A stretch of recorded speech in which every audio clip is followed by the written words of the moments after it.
हम एक ऐसे मामले का जिक्र कर रहे हैं जो वाकई में चौंकाने वाला है। इस पूरे मामले को जानने के बाद शायद आपका कानून से भरोसा ही उठ जाए। दरअसल पूरा मामला दिल्ली के रोहिणी कोर्ट से जुड़ा हुआ है, जहां रोहिणी कोर्ट में एक मामले में न्यायाधीश राजेंद्र कुमार की पीठ ने न्यायाधीश के रीडर अहलमद और पुलिस के खिलाफ दुष्कर्म से संबंधित कागजों की हेराफेरी करने पर कोर्ट की अवहेलना का नोटिस जारी किया है। मैं अधिवक्ता अभिजीत मिश्रा, एडवोकेट अभिजीत मिश्रा।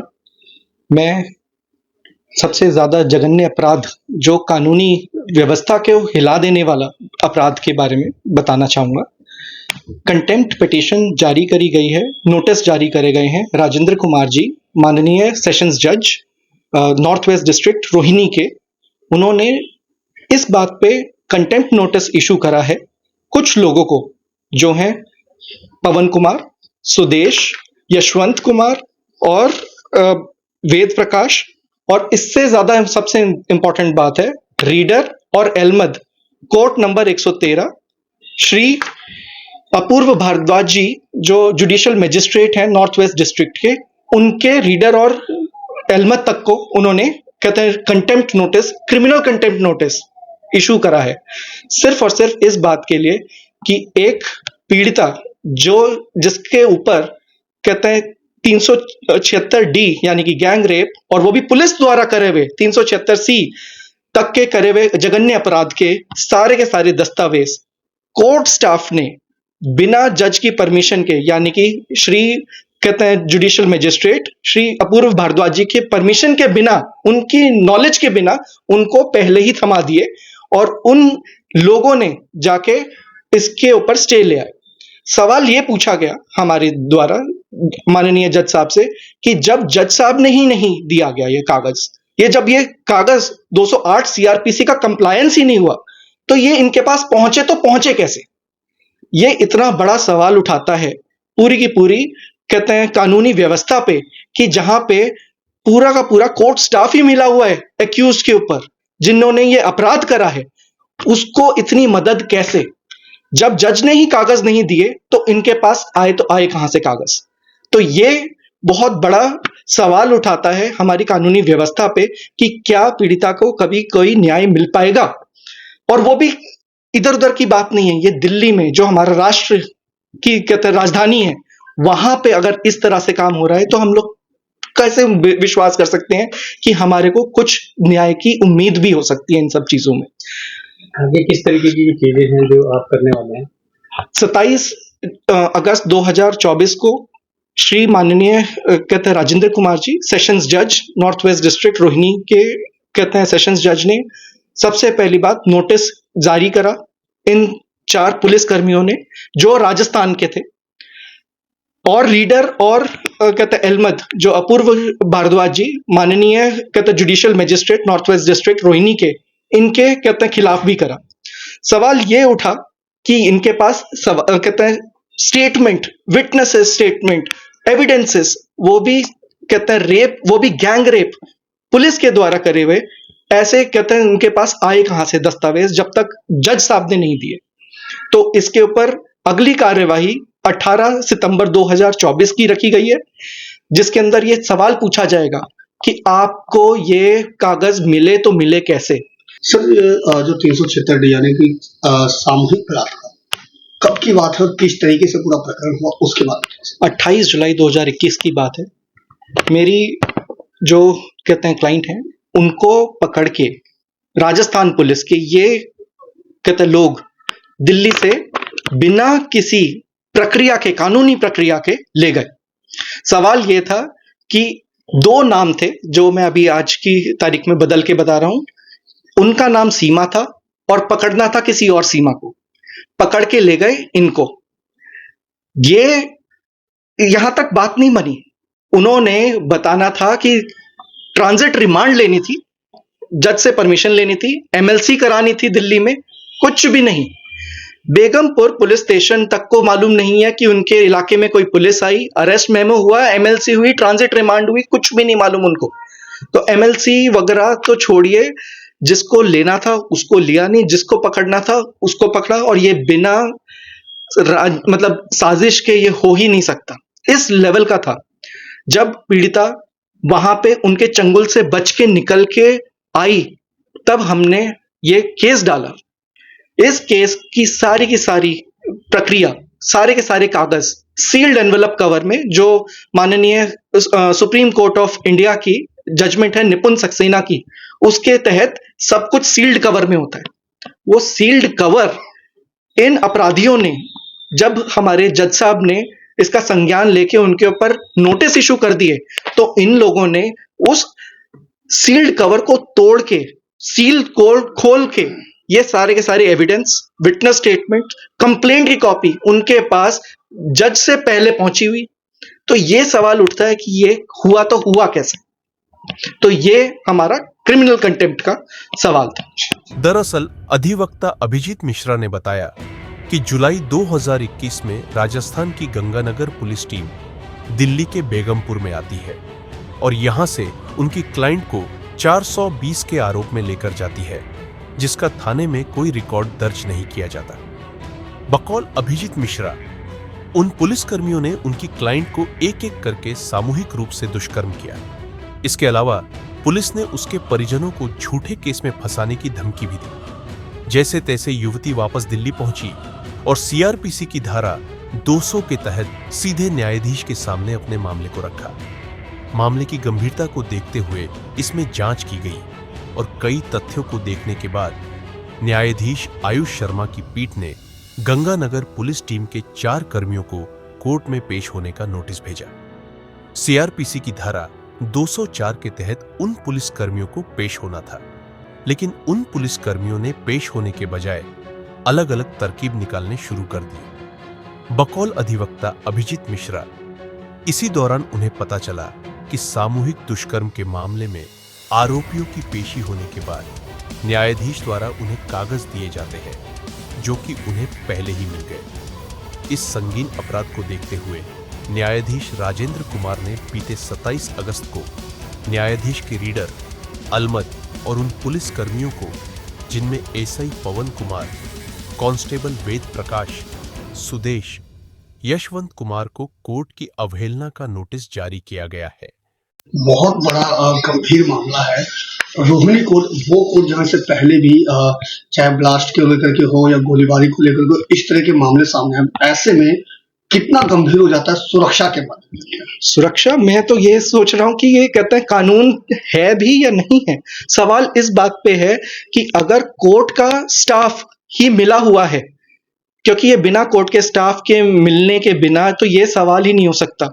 कल हो सकता है आपके कहते हैं ऑर्डर शीट पलट दे, विटनेस स्टेटमेंट पलट दे, कागज जला दे, आप क्या कर लोगे? वो पीड़िता क्या कर लेगी? आपका कानून व्यवस्था के ऊपर यह सवाल है कि ये लोग, जब तक इन ऐसे लोगों का कोई एग्जाम्पल ना बने तब तक तो कुछ हो ही नहीं सकता। ये तो पूरी हमारी कानूनी व्यवस्था के ऊपर सवाल उठ चुका है। मैं तो इस बात पे यही कहूंगा माननीय चीफ जस्टिस सर से कि ऐसे का तो आप सौ मोटो कहते कॉग्निजेंस लें। ये क्रिमिनल कंटेम्प्ट ऑफ कोर्ट है। सुप्रीम कोर्ट तक का भी निपुण सक्सेना की जजमेंट थी। निपुण सक्सेना की जजमेंट के बाद कोई भी कहते हैं पीड़िता जो 376 और वैसे कानूनों के अंदर कहते हैं जिसके केस होता है, सारे के सारे सील्ड एनवेलप कवर में आते हैं। निपुण सक्सेना की जजमेंट का खुले आम दिल्ली के अंदर, हमारी राष्ट्र की राजधानी के अंदर ये अवमानना हो रही है सुप्रीम कोर्ट की। इससे बड़ी शर्मनाक और शर्मसार कोई बात ही नहीं हो सकती। और हम बात करें जिस तरीके से जो पुलिस हो, क्योंकि आपने बताया राजस्थान पुलिस से जुड़ा है, तो क्या लगता है यानी राजस्थान पुलिस भी कहीं ना कहीं उनको बचाने की या संरक्षण देने की कोशिश कर? आप थोड़े से सरप्राइज होंगे, माननीय जुडिशियल मैजिस्ट्रेट आयुष शर्मा जी 30 मार्च 2024 को उनकी कहते हैं इन्होंने प्रोसेस इशू करा था 204 सीआरपीसी में। 204 सीआरपीसी के प्रोसेस इशू होने के बाद उन्होंने साथ में ही इंश्योर करा था कि ये जो कहते हैं 376 डी का कहते हैं जजमेंट है, उनका जजमेंट ये जाए डीजीपी राजस्थान के पास, ये जाए एसएसपी गंगानगर डिस्ट्रिक्ट के पास। सवाल ये है कि अभी तक ये लोग खुले कैसे घूम रहे हैं, उनको राजस्थान पुलिस ने सस्पेंड क्यों नहीं करा? और सबसे बड़ी बात, इसके ऊपर कानूनी प्रक्रिया के अंदर इतनी बड़ी चूक हो गई अभी तक रीडर और अहमद अपनी सीट के ऊपर कैसे बैठे, इसके ऊपर हमने सबसे पहले सवाल उठाया। कल कहते हैं जुडिशियल मजिस्ट्रेट अपूर्व भारद्वाज जी ने सबसे पहले कंप्लेंट हमारी ली है और वो एडमिनिस्ट्रेटिव और क्रिमिनल एक्शन के लिए 9 सितंबर 2024 को उन्होंने सुनवाई रखी है 12 बजे कोर्ट नंबर 113 रोहिणी डिस्ट्रिक्ट के अंदर। ये कौन लोग हैं, किन पदों पर हैं, कुछ उनके बारे में बताइए। ये जो लोग हैं, पवन कुमार, ये हैं sub inspector Rajasthan police Ganganagar district. Ved Prakash, ये हैं constable Rajasthan police. Sudesh constable Rajasthan police और यशवंत कांस्टेबल राजस्थान पुलिस। इसके साथ रीडर और अहमद श्री कहते हैं अपूर्व भारद्वाज जी, जो जुडिशियल मजिस्ट्रेट है north west district court number 113 Rohini, उनके अहमद और रीडर के खिलाफ ये कहते हैं। अधिवक्ता अभिजीत मिश्रा ने इस बाबत कहा कि जो कागज आरोपियों के पेश होने के बाद माननीय न्यायाधीश द्वारा आरोपियों को दिया जाता है, वो कागज उन आरोपियों के पास कैसे पहुंच गए, यह सबसे बड़ा सवाल है। उन्होंने कहा कि यह सीधे तौर पर कागजों की चोरी है, जो यह दर्शाता है कि भविष्य में ऐसे लोग किसी आदेश को, किसी सबूतों को भी बदल सकते हैं। ऐसे में सबसे बड़ी बात है कि कोई भी याचिकाकर्ता भविष्य में न्याय की उम्मीद कैसे लगाएगा। उन्होंने कहा कि इस मामले ने यह साबित कर दिया है कि सिस्टम में बैठे ऐसे लोग भविष्य में ज्यादा खतरनाक भी साबित हो सकते हैं, जो कि किसी गंभीर मामले में भी कोर्ट के ऑन रिडर या फिर सबूतों की हेराफेरी कर सकते हैं। साथ ही भविष्य में किसी गंभीर मामले में ऐसे लोग याचिकाकर्ता की जिंदगी के लिए भी खतरनाक हो सकते हैं। ये तो बहुत छोटी बात है। मैं तो ये कहता हूं कि राजस्थान पुलिस के आला अफसर के साथ में दिल्ली पुलिस के आला अफसर ना मिले हों। हो सकता है कानून के अंदर जो बैठे हुए कहते हैं खुद के स्टाफ हैं, वो बिना इतने पहुंच के तो बात ही नहीं करेंगे। अगर इतना बड़ा अपराध था जिसके अंदर एक एक कागज सील्ड एनवेलप में रखा गया था, सील्ड एनवेलप, पीले कलर का एनवेलप होता है, उस पर लाक लगी होती है, वो लाक तोड़ के इनके पास ये सारे के सारे एविडेंस और ये सारे पहुंचे, जबकि जुडिशियल मजिस्ट्रेट श्री अपूर्व भारद्वाज जी ने इनको कभी दिया ही नहीं। इतना बड़ा अपराध दिल्ली के अंदर ये मैंने आज तक नहीं सुना, ना जाना, ना परखा। क्या लग रहा है, ये सारे डॉक्यूमेंट्स फर्जी हो सकते हैं या फिर कुछ ये चोरी किए? ये डॉक्यूमेंट एकदम मैंने पर्सनली, क्योंकि मेरे पास असली डॉक्यूमेंट्स तो मेरे पास भी हैं एज अ एडवोकेट, तो मैंने चेक करा, एक एक डॉक्यूमेंट जेन्युइन है।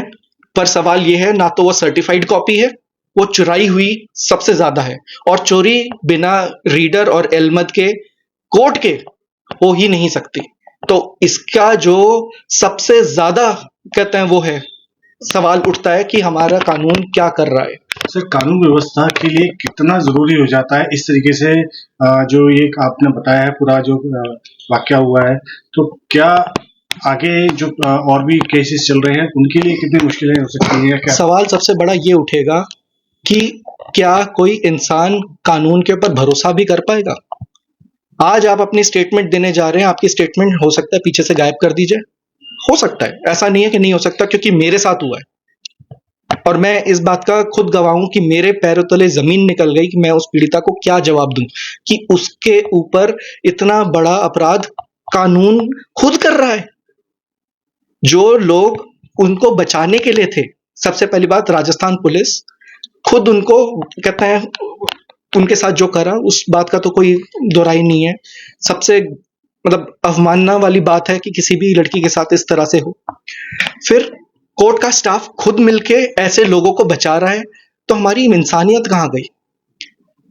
शर्मसार कर रखा है ऐसे कुछ लोगों ने कि पूरी की पूरी कोर्ट व्यवस्था के ऊपर सवाल उठ चुके हैं कि कोर्ट का अहमद, कोर्ट का रीडर खुद मिला हुआ है उनको प्रोवाइड करने के लिए कागज। गौरतलब है कि जिस तरह से रोहिणी कोर्ट परिसर में सुरक्षा को सेंध लगाते हुए ये बड़ा मामला सामने आया है, उसने न्याय व्यवस्था पर भी सवालिया निशान खड़े कर दिए हैं। इस मामले के बाद यह संकेत सामने आने लगे हैं कि भविष्य में न्याय का इंतजार कर रहा कोई भी याचिकाकर्ता आखिर कैसे न्याय की उम्मीद करेगा। इसके अलावा ऐसे में याचिकाकर्ता और उससे जुड़े गवाहों की जान पर भी बन सकती है, जिसका जिम्मेदार आखिर कौन होगा? आपको बता दें कि इससे पहले भी रोहिणी कोर्ट में ब्लास्ट जैसी घटना, गोलीबारी की घटना जैसे कई मामले सामने आ चुके हैं, जिसने कोर्ट की सुरक्षा व्यवस्था पर सवालिया निशान खड़े किए थे। ऐसे में इस मामले ने रोहिणी कोर्ट के सिस्टम पर भी सवाल खड़े कर दिए हैं। हमसे जुड़े रहने के लिए हमारे YouTube चैनल को सब्सक्राइब करें और नई वीडियो की नोटिफिकेशन के लिए बेल आइकॉन को दबाएं। अगर आप ये वीडियो Facebook पर देख रहे हैं तो लाइक जरूर करें और ज्यादा से ज्यादा शेयर करें। धन्यवाद।